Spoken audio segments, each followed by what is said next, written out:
Well, good afternoon, and thank you all for fighting your way through this terrible weather to get here. I'm Warren Hogue, IPI's Senior Advisor for External Relations, and I'm happy to welcome you to this IPI Roundtable, co-sponsored with the Permanent Mission of Denmark to the United Nations. Our subject is the same as the title of the document that we have distributed and will be talking about: Size and Influence, How Small States Influence Policymaking in Multilateral Arenas. This issue has great resonance for us at IPI because multilateralism is frankly something of a religion around here as we consider the problems of peace and security. And secondly, the concerns of small states have been a particular focus of our research because of a project that IPI worked on in 2013 and this year that explored the practical options for small states in addressing their shared challenges at the United Nations. My colleague Andrea O'Sullivan was the lead researcher in that project, done in collaboration with the Permanent Mission of New Zealand, and she will be speaking to you about it a little later.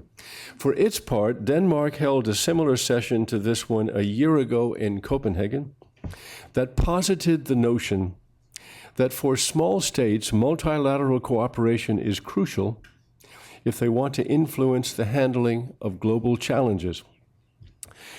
The Danes grounded the conversation in this paper on the subject that I just held up. Excuse me a second, I've lost my place.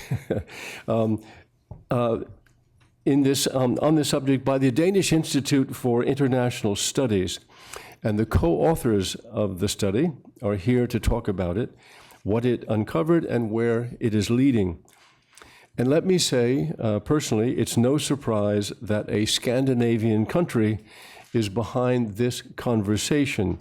I have been around the UN community now for more than a decade, both first as a correspondent for the New York Times covering the United Nations and in my present capacity at IPI. And I've often commented that in my view, the UN simply wouldn't work without the critical support of a selected few nations. And I am decidedly not talking about the great powers. I'm talking about a short list of nations that seem to have a vocation for the kind of multilateral cooperation that the UN is ideally supposed to embody. On my short list are all the Scandinavian countries. It's occurred to me that multilateralism seems to be in their DNA. And let me add that I uttered that thought long before I ended up working for an institute whose president is Norwegian. The UN community is an appropriate place to be having this discussion, though even here, multilateralism can be a hard slog. I remember an occasion at IPI in 2008 when we held a reception honoring Jean-Marie Guéhenno, who was then ending what had been a very consequential 8-year tenure as being the Undersecretary General for Peacekeeping. And he was asked what was the biggest surprise he had encountered in those years. And he answered, the importance of sovereignty. What he meant was that in what should be the temple of multilateralism, the United Nations, national interest often stood in the way of joint international action. Well, I think in recent years there has been significant progress in this area. What I have in mind are concepts like the responsibility to protect and the protection of civilians that treat sovereignty not just as an individual right, but also as a common responsibility. And they are becoming norms now at the United Nations. And this is providing small states with opportunities they didn't have before. So it forms a nice backdrop and provides timeliness for our conversation today. The authors of the report address it to, quote, every small country with ambitions to play a role internationally, unquote. And they argue enticingly that small countries acting multilaterally have particular assets at their disposal that can be more effective than those available to large countries. For one thing, small states can exercise soft power that might be suspect coming from a great power. And the authors provide an interesting table of the tools in the UN toolbox available to small states and a guide on how they can be used and what impact they might have. Indeed, you will see that table shortly in a slide, so I will stop here for fear of stepping on the lines of our speakers, and I will turn this over to them. You have their full biographies in your paper, so let me just introduce them here briefly. Speaking first will be the co-authors of the report, Maria Nielhaus-Tarp, who is the Deputy Head of the Department for Public Diplomacy, Communications and Press at the Ministry of Foreign Affairs in Copenhagen, and Jens Ole Bach Hansen, who is a counselor at the Permanent Mission of Denmark to the UN. Following then will be Andrea O'Sullivan, IPI policy analyst and author of the paper I mentioned on small states at the United Nations, diverse perspectives, shared opportunities. Next, we will hear from Mark Neo, who is the Deputy Permanent Representative of Singapore to the United Nations, a post he has occupied since January of 2012. And the final speaker, before we go to the floor and seek comment and questions from those of you around the table, will be Ib Petersen on my left, who has been Denmark's permanent representative to the UN since August of 2013. And I'm just remembering that a moment ago we decided to switch the order of the speakers. Ambassador Petersen will speak first and Ambassador Neo will speak after him. So Jens, if you would start us off, please. I will, and I will see if I can speak into the microphone, as you advised. Yeah, just get very close to you. Okay, I hope it works. Thank you, Warren. Thank you so much for the introduction, and thank you to the IPI for hosting us today. We are very happy that we were able to set this up, and thank you also to all of you who came to join us today. This is a great opportunity for us to present our work. Just to give you a little bit of background about this paper, both Maria and I, we have quite a long experience working with the multilateral system, both at a mission here in New York and also for the UN, both of us. And when you come from a small state, you're kind of raised to believe in the multilateral system and raised to believe that the multilateral system is where you can make international policy if you come from a small state. And on the one hand, of course, this is right. This is where small states have one vote together with all other states. But on the other hand, there's also limitations to what you can achieve as one out of 193. But on the other hand, we were constantly told by our bosses and by our politicians that Denmark was and should be punching above its weight at the United Nations. And maybe this is said in most small country ministries of foreign affairs. It was certainly said in ours. And we thought that if we keep saying this, we have to kind of need to substantiate it. So Maria and I decided to write this paper to see if we could actually find some good examples of Denmark punching above its weight. And we did find some, and we have included them in the report. But more important than that, we wanted also to see if we could try to pin down the conditions that are necessary for small states to successfully play that role that they do have in the United Nations. And also to see if we could identify some of the assets and tools that small countries have and can use to exercise their power at the United Nations. So we asked ourselves three guiding questions as we started writing. First of all, is there a specific role for small states in the multilateral system, and has it changed over time? Then we asked ourselves, what are the comparative advantages and assets and tools of small states? And thirdly, we asked ourselves how these assets and tools can be used in a smart way to maximize influence of small states. And the method we've used to write the paper, just quickly, it's based on our own experience of what has worked and what hasn't worked. It's also based on interviews with practitioners, both at the UN system, it's outlined in the report, and at diplomatic services also.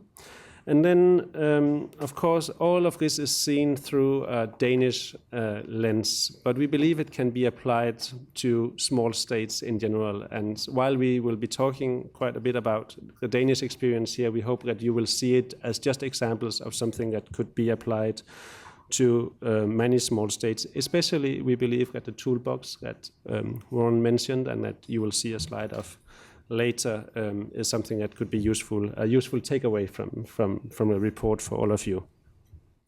But to answer the first question, if there is a specific role for small states and whether it has changed over time, we do believe that there is. And if you just allow me to do this, we did this kind of multilateral horizon scan to help us answer that question. And just to quickly go through it, it's clear that in the world of today, power has shifted. We're in a more multipolar world today than in the past that was much more maybe focused on hard security.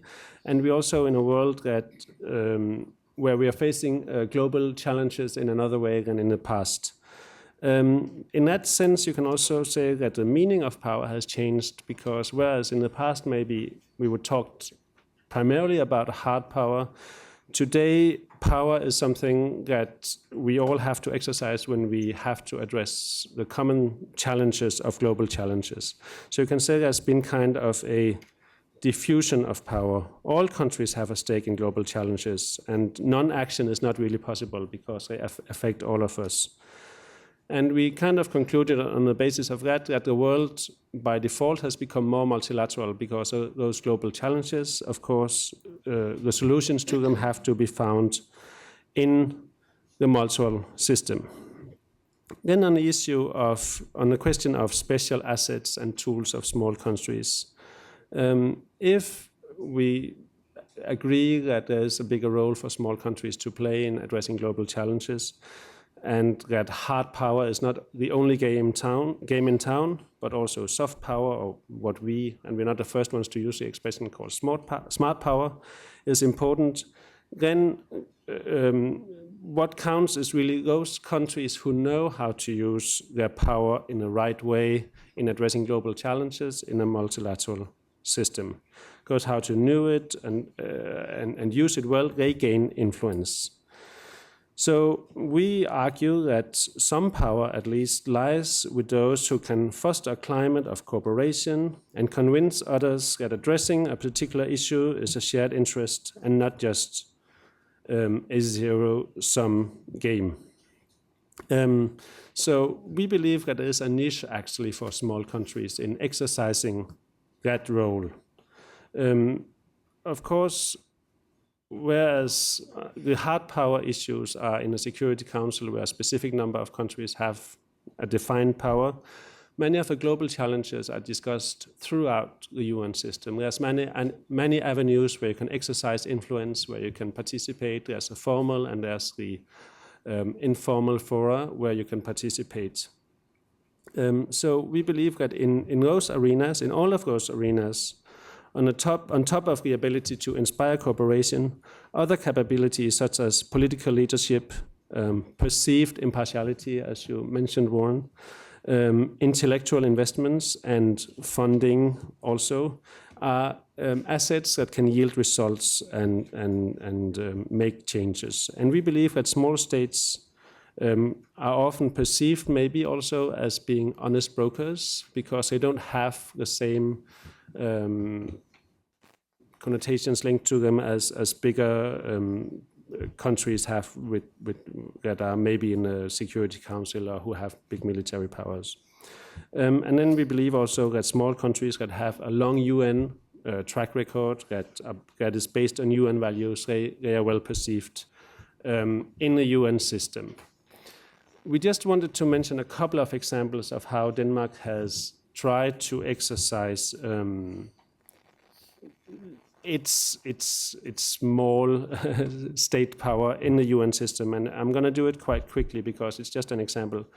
But on the issue of green energy and climate change, Denmark has been, of course, having this as a high national priority for many years. And at the same time, it's an issue that has become very high on the agenda of United Nations system also. And of course, the comparative advantage of United Nations system on this agenda is that the United Nations can link the issue of addressing climate change with the need for growth and development. So that's why we're discussing now all the time sustainable development here. So of course we need to address the development challenge in the world, but also at the same time we need to address climate change. And the United Nations system is really the right place to have this discussion.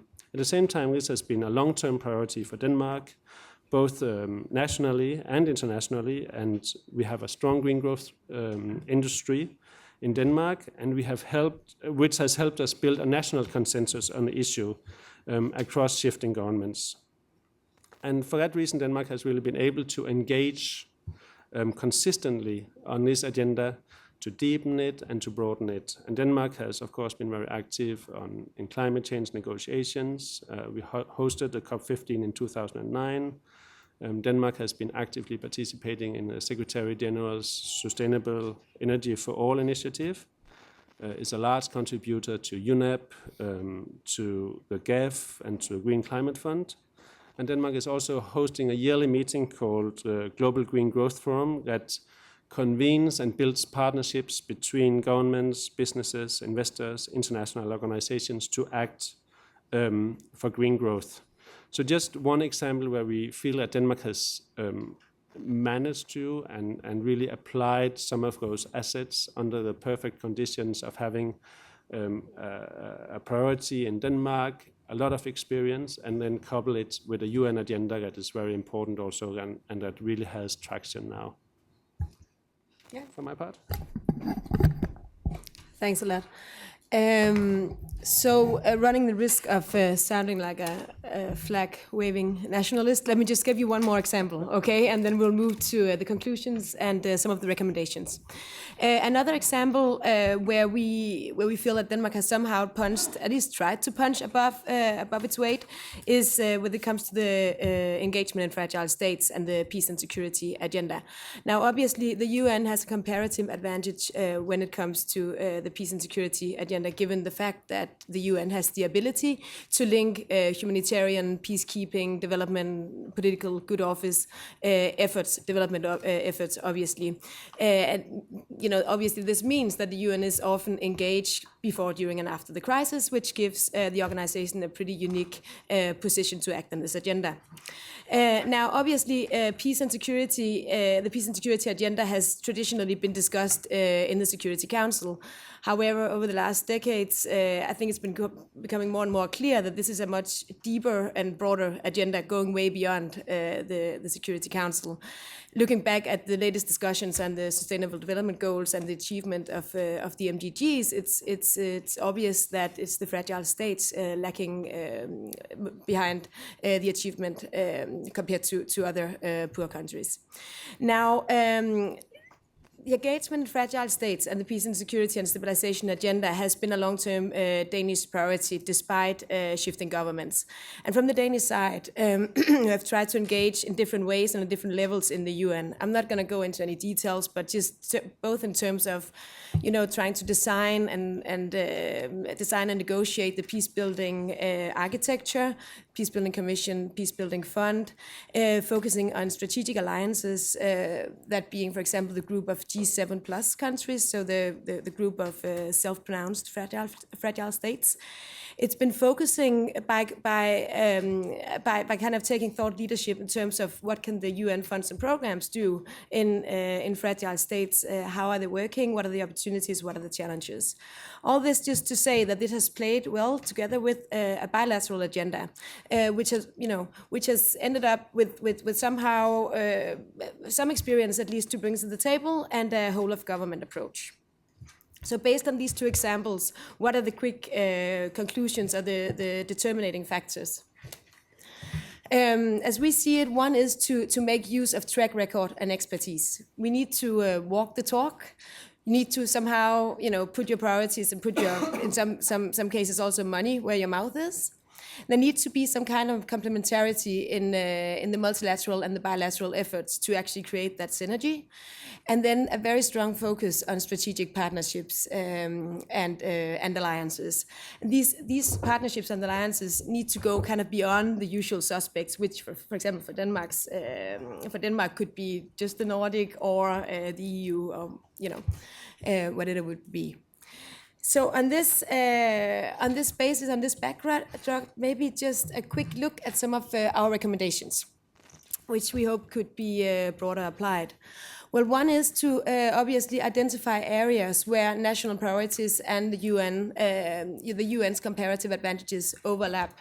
So it needs to be areas where the UN has a clear comparative advantages, green growth, the peace and security agenda, etc. And the need to invest in these strategic partnerships is crucial. And this being both the formal, the informal, and the more thematic alliances. And these can be built on an ad hoc basis, but obviously it requires a lot of front-loading investment to make it happen. And then taking us to the toolbox. Now, my dear colleague advised me not to make any, too dense PowerPoint slides. He will not be happy to see this one.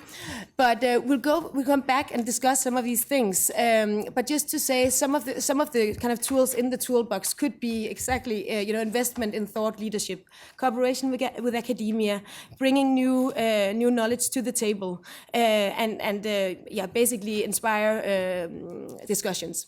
Strategic funding modalities, this is not necessarily big sums of money, but more innovative ways of trying to fund or trying to push an agenda in order to obtain new results. Another is strong multilateral representations. Now, I guess it goes for all small states represented here in New York that, relatively speaking, we have pretty small representations. However, given the fact that, it's not just hard power, but also smart power, there's a need to have a very diverse skill mix, meaning that, both a development profile, a hardcore political profile, et cetera, will be needed because, the agenda is much broader than it used to be. I think this would be our 5 cents for now, and then hopefully we can go back and discuss the toolbox a little later. But on this basis, I would actually like to hand over to Andrea for the more practical recommendations you found. Thank you, Maria.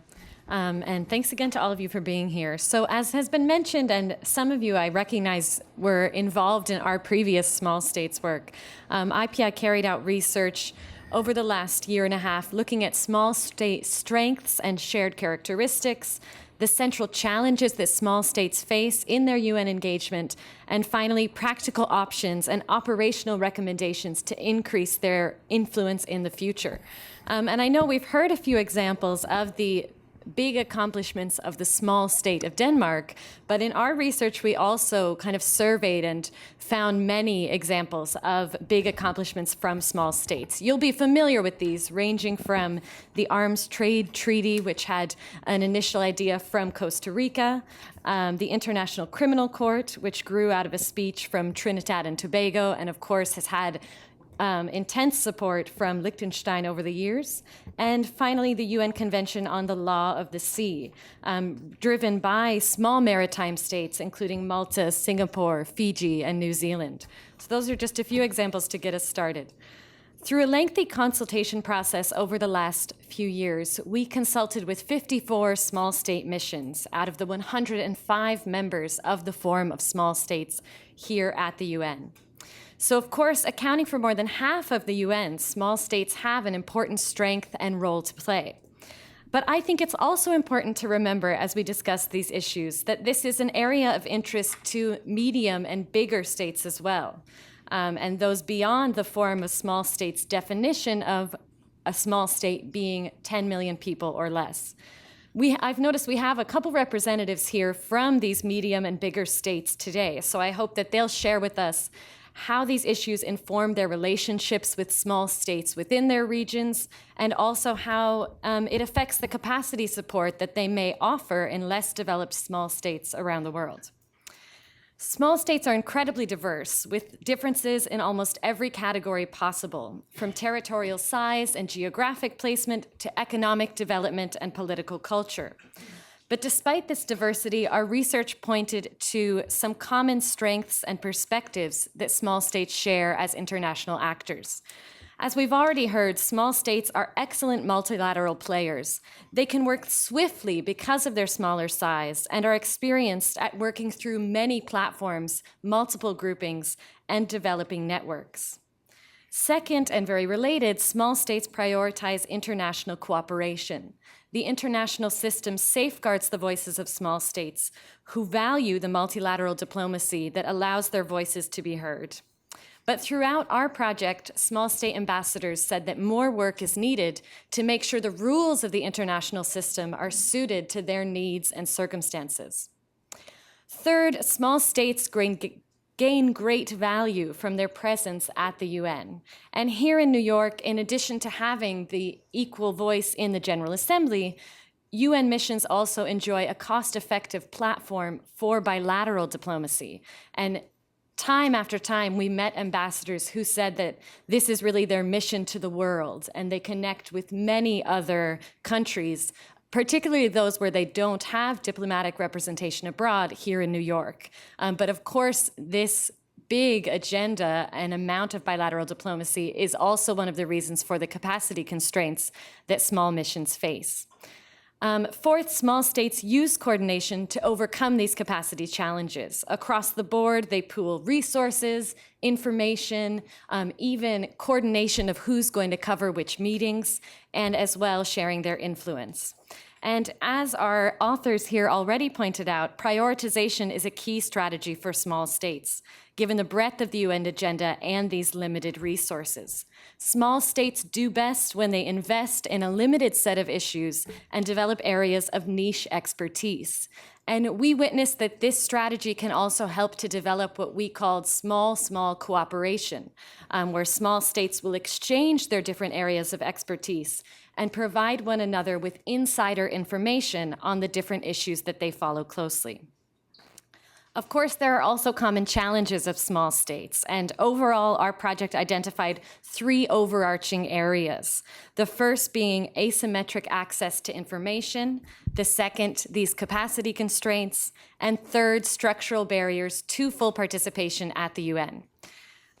Many of you, I know, have firsthand experience with all of this. Our first challenge is this access to information. And the UN system itself, with a massive agenda and an ever-growing schedule of meetings and committees, generates more information than many states of all sizes can process. We've heard this from small states, but even large missions have difficulty handling the amount of information that this system throws out. Working methods that lack transparency and limit small state access only make this more challenging for small states. As a result, a small state can be swamped with these reports, resolutions, and meeting notes to review, but at the same time lack access to the most crucial insider information at the UN. And this is the situation that we've called information asymmetry. One that I want to note as well is that changes in the UN funding structure have impacted small states. And according to some ambassadors that we interviewed, a gradual shift in funding items through the UN's regular budget toward funding more items through voluntary contributions, they feel that this has limited the influence of small states, and that large states with bigger UN budgets can really influence priorities and set the agenda through these voluntary contributions. Small states' limited resources and policy capacity also poses challenges in complex processes like domestic treaty implementation and reporting, which really came up again and again, the challenges of meeting the massive amount of compliance and obligations that are imposed, and also running for positions on UN executive boards and elected seats, which I know the member states here who have experienced that can attest to the amount of resources and personnel involved in those campaigns. I recognize that. Yeah. Finally, many small state ambassadors asserted that the Secretariat could do more to facilitate small state participation in the UN by offering services to assist with these capacity constraints. from substantive information to the basic logistics of everyday operation at the UN. And I hope that our representative here from Singapore, who has chaired the Forum of Small States since it was created, will speak more about this, because they were able to convene a meeting with the Secretary General in September to discuss this possible support from the Secretariat. So if you're interested to see more about the areas of challenges and the recommendations that we set out, that's available in the IPI report, which is outside as well as on our website on these issues. But I don't want to list them all here because there's such rich experience in the room to turn to. But I want to close with reflections on the report by our first speakers, which, as they said, really draws on their direct experience in the Danish Foreign Ministry and working on UN issues. They ask important questions about world politics and global power dynamics in relation to small states, with this overarching question: what does the evolving balance of power mean for small states' potential to have an influence?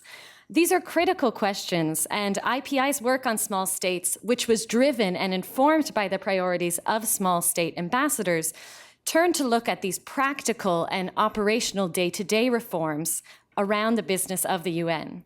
But there are these bigger geopolitical dimensions underlying this area of research, and tweaks to the UN's daily processes cannot address these questions. For instance, of course, there's the importance of Security Council reform and representation for small states. And some statistics on this: from 1991 to 2010, 42 states elected to the Council had fewer than 10 million inhabitants, and 25 had populations of under 5 million. But many small states have never gained a seat on the Council, and not one of the UN's 28 member states with populations under 500,000 has ever been elected to the Council. At the same time, the Council is described as the high table of international relations, and as one UN ambassador said during our process, if you're not at the table, you could end up on the menu. Therefore, Jens Ole and Maria's research on how small states can advance security-related agendas while outside of the Security Council is very important to these and many countries. But it's also worth exploring how small states can be most effective when they do gain elected seats. And this year, 3 members of the Forum of Small States are on the Council: Lithuania, Luxembourg, and Jordan, and next year, New Zealand will join that list. Finally, to further their influence, small states can really turn to increasing their substantive cooperation. And in our discussions, we identified several areas where small states, despite their very diverse perspectives, may be the most likely to hold shared views. So I'll just list these before we turn over to our discussants and then our discussion with you. Trade and economic policy and related global governance, environmental issues and climate change, the post-2015 agenda, education, technology, and knowledge transfer, and global health issues. So I look forward to our discussion on these questions. Thank you, Andrea. And Mark Neo, I think she is now set you up to make some comments by inviting your participation. Please. I think it's actually... I'm sorry, we did reverse it. We'll have Ambassador Peterson first, and then Mark Neo after that.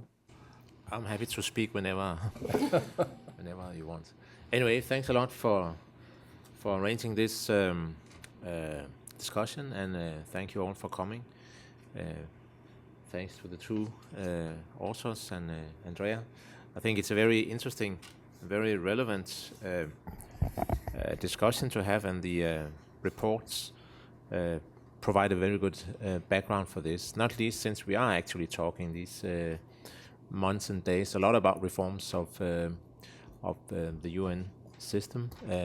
Reforms, there's a lot of focus on next year when we will have the post-2015 summit, or the September 2015 summits, adopt a new global agenda for sustainable development.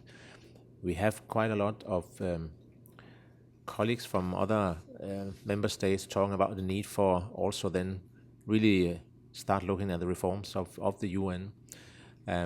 They are not all small states, those calling for reforms. On the other hand, we could perhaps look into how can small states take advantage of some of these pushes that are here. Anyway, for Denmark, it's it's a given thing that we have, and as Jens said, we have for actually since Second World War had foreign policy, security policy, very much based on being part of the multilateral system. We were part of UN. We've been very strong working together with our Nordic colleagues. There was a discussion in the late 40s whether we should make a Nordic defense alliance or whether we should go the larger way, transatlantic way, and we chose the NATO. We became members of EU. So it has been very much this very basic element in Danish policy. And I think, as already has been mentioned, it's because we share a lot of the same features. We are actually dependent on the outside world. Given being a country with 5 million inhabitants, there are countries that are even smaller. We can't expect to really the rest of the world to adhere to that. So we have to be very committed. We have an open economy, and therefore also we rely on a stable and rule-based global system. We've been very active in WTO and the predecessor for that, open trade. And then I think also, as has also been mentioned, that we have somehow we're not seen as having a hidden agenda or an inherited agenda, and therefore that provides us with a platform for actually doing and trying to get some influence. I would say that one should always consider why is it that we want to have influence, and that's basically because we have a very strong interest, being a small state in a very stable, peaceful world and global world, in, as I said, open economies, open trade system, and so on. That's the only way that we can prosper ourselves. I think there has been a lot of, Jens and Maria talked a lot about what are the characteristics. So maybe focus a bit on what are the challenges also, given as we look forward to the discussion here. I would see one, and given I would very much agree with Andrea that you can say I think you said the rules of the UN as they are now, even though they are based on the one country, one vote, they are somehow and sometimes it's to the detriment of small states. And that's also why it's very important to work together. I was actually participating in that meeting at the Singapore mission with the General Secretary Foss, and a lot of thanks to our colleagues from Singapore for the great work they're doing there. But what struck me at that meeting was actually there was quite a huge gathering. So it's also to underline that you could say most members of the UN are actually small states. Quite a lot of them are. And there are many ways this is also coming out. I was participating myself at the SITS conference in Samoa earlier this year. Very, very strong signal that a particular group of small states are really getting together and can formulate and can actually impact on a global agenda as well. But if we look around, saying and having the point of departure that the UN is very important, I would say actually for Denmark, institutions like the Bretton Woods have also been very important. We've been very active in those institutions, working very closely together with our Nordic countries, with our Nordic partners, recognizing that Denmark alone was not big enough to actually get a seat on the board, but we joined with our Nordic friends at very early stages, and now we have been joined also by the Baltic countries. So we form a constituency in the World Bank, in the IMF. We sit on the boards, and in that way have a possibility for influencing there. But mentioning actually that we took in very happily our colleagues from the Baltic countries also points to one of the challenges we have, and what has been called the rise of the rest. That, for instance, you mentioned funding as one way that is somehow hampering the rules and the structures that can also be I mean, if you look at the toolbox, funding is actually one of the instruments that Maria and Jens is pointing to. If you have the possibility to provide very targeted funding, you have the possibility to get some influence. We have been very focused on and have provided large core contributions to the programs and funds, UNDP, UNFPA, UNICEF, and so on for many years. We'll continue to do. But if you look at how high are we on the top 10 and so on, we are gradually going lower, right? And that's actually not because we are reducing our contributions. That's because new donors are coming up, and so somehow we have to reflect on that. This kind of instrument perhaps is becoming less effective since we're not the only one in town. I would say also the establishment of G20 cooperation has provided big challenge to small countries in general. When it was established, it was necessary. It's not that we are against. We think it was very timely and it was necessary. But of course, we have all the time and very much in close cooperation with our Nordic partners try to also get a voice in that, seeing that this is actually a forum, multilateral forum, but without actually any rules, established by necessity, very much dominated by the biggest powers. And I think it's about, I mean, I talked to an American colleague at one point, and he didn't really see a problem. He said, well, these 20 members, they make up 80% of the world economy. What's the problem? There's a lot of legitimacy in that. It's almost all of that. He said, well, if you are in the rest, 20% is not that funny. And we have seen decisions or agreements within the G20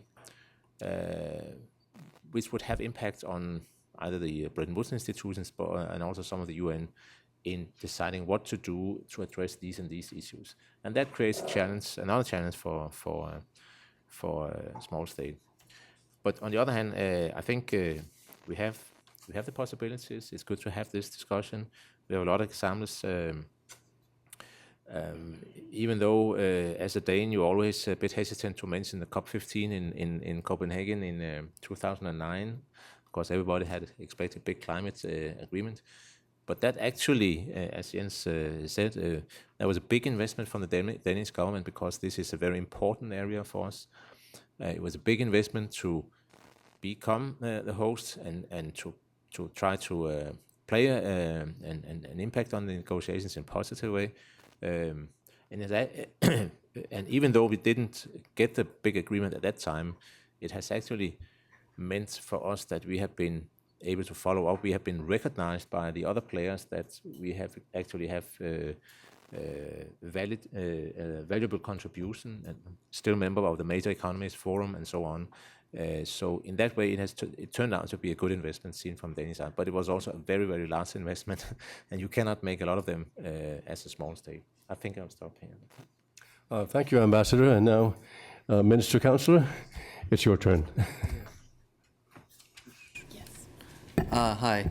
Good afternoon. First of all, I'd like to thank IPI for organizing this event, and I'd like to thank the two researchers for their report and their presentation, which is, I think, a very useful exercise, and the multilateral toolkit in particular is quite eye-catching and quite useful. And then I like to, Andreas is not a stranger, she's a friend, and we know well her report that she's written, and it's a good one. And there too, there are lots of ideas and recommendations that small states can take up. And it's a very worthwhile exercise that IPI did with, well, they're not here today, but New Zealand is one of a good example of a very effective small state at the UN. And then, of course, Ambassador Peterson sharing his insights, which were excellent about the UN system. And I'm very glad there are so many friends and colleagues from missions representing other small states and not so small states. But so, just to get that all out of the way, I'll get straight into it. I have no prepared text. I just want to share some thoughts and ideas about these small states in the global order and in the UN system. I will make this claim and then you can decide whether you agree with it or disagree with it later. The successful and effective small states from a strategic perspective in the global order of things, they have two things in common. One, they have a perception that holds no illusions about the reality that faces them in the global order as small states. That's one. Perception that does not entertain any illusions or delusions about their situation.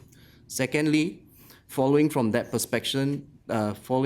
perspective, they have, not merely as a policy option, but really as a fundamental way of existing, a high level of pragmatism to which they engage the realities that face them as a small state. I think it has come through in the presentations and all that, but that's really a strategic perspective. And what this means is that they cannot deny or delude themselves about some of the hard truths about small states in the international environment. One hard truth that we know and we try to internalize from where we come from in Singapore, one is that small states do not provide any essential service to the international system. We can disappear overnight and the world will find a way to carry on. Our friends will cry for us today, but tomorrow is a new day and then they will move on.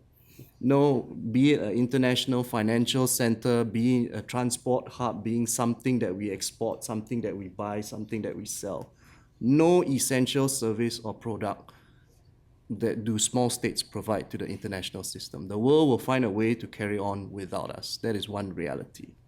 Secondly, one of my senior ambassadors in our ministry likes to put it this way: every stupid idea of a superpower has got to be taken very seriously.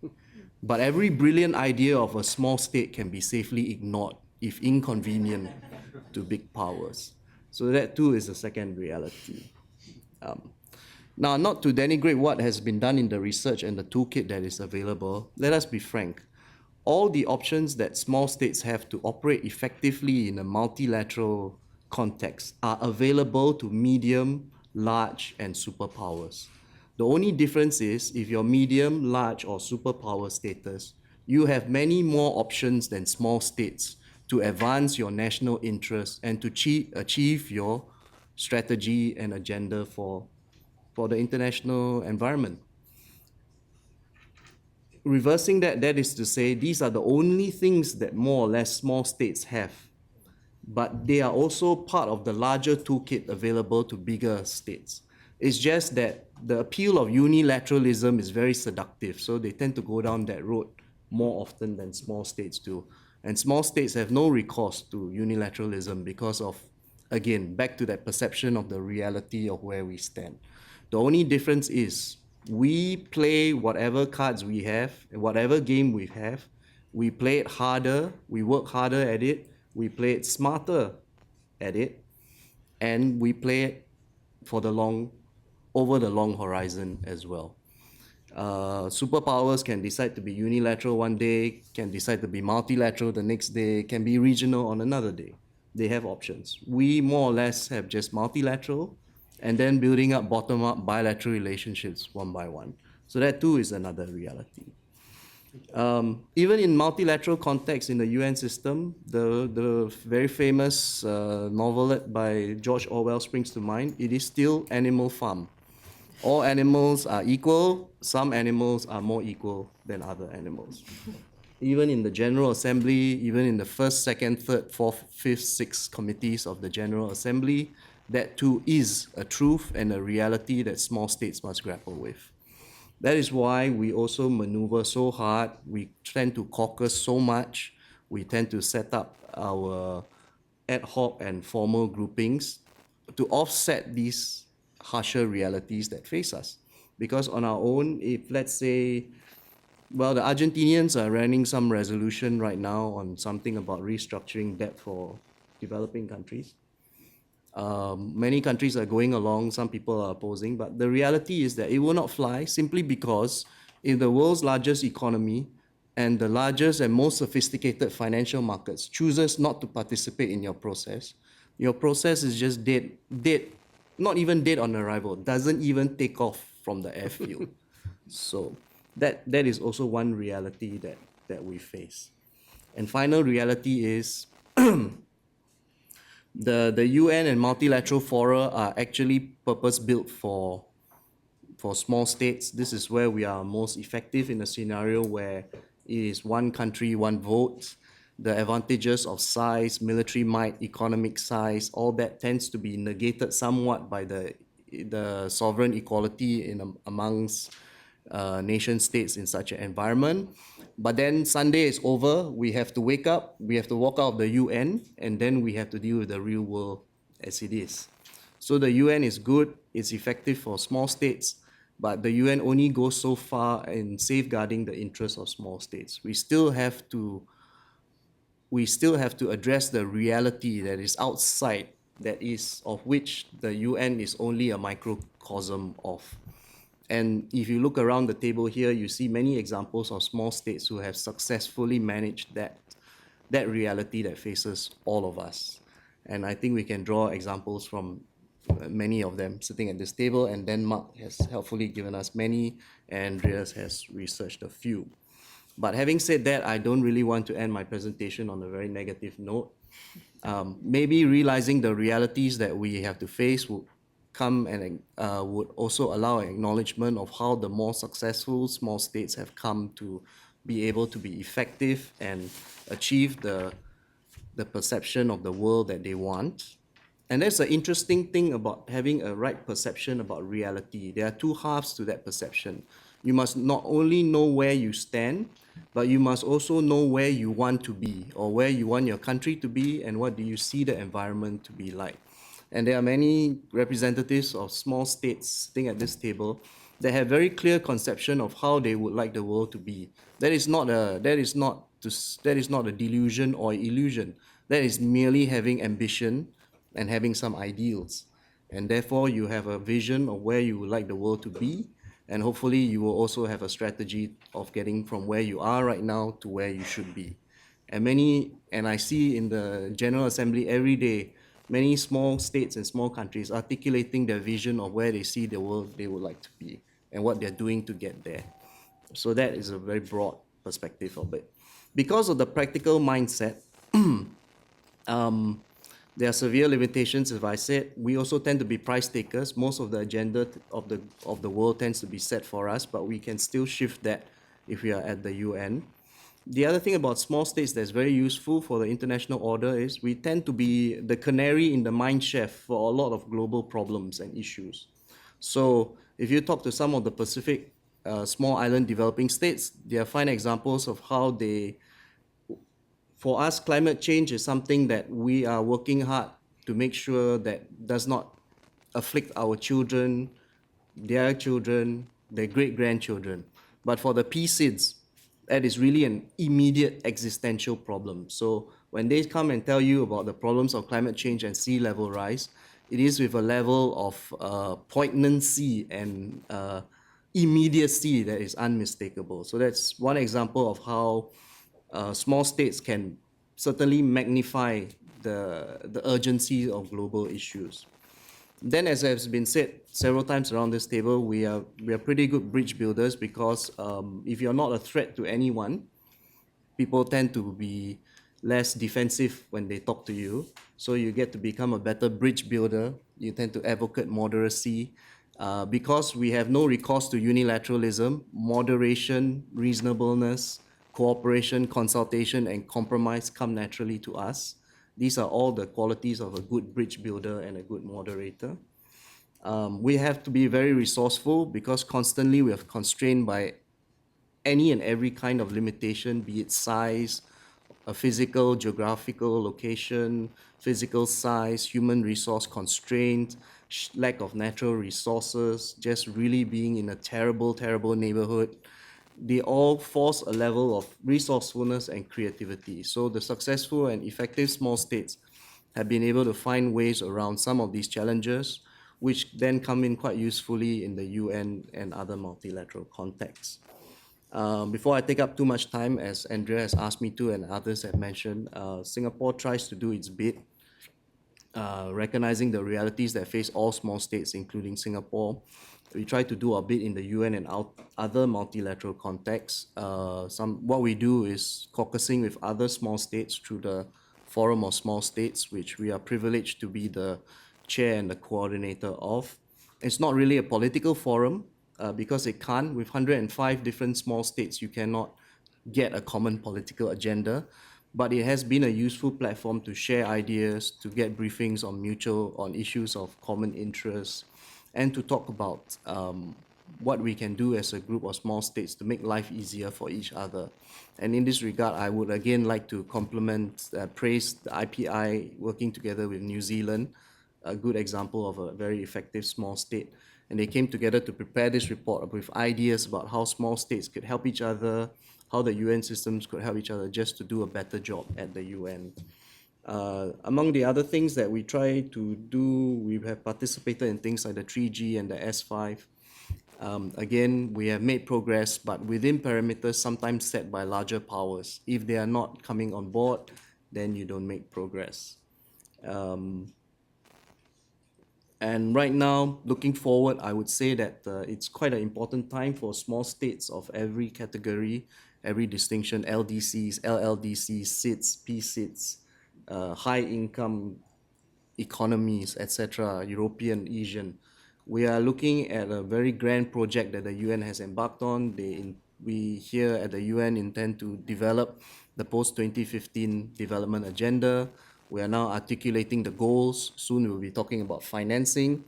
And the only way that small states, if they want their interests to be protected in what is going to be a future global agenda, then we certainly have to get together, work together, find areas of common cooperation in order to ensure that our interests are safeguarded vis-a-vis the larger countries' interests in a grand global negotiation like the post-2015 development agenda.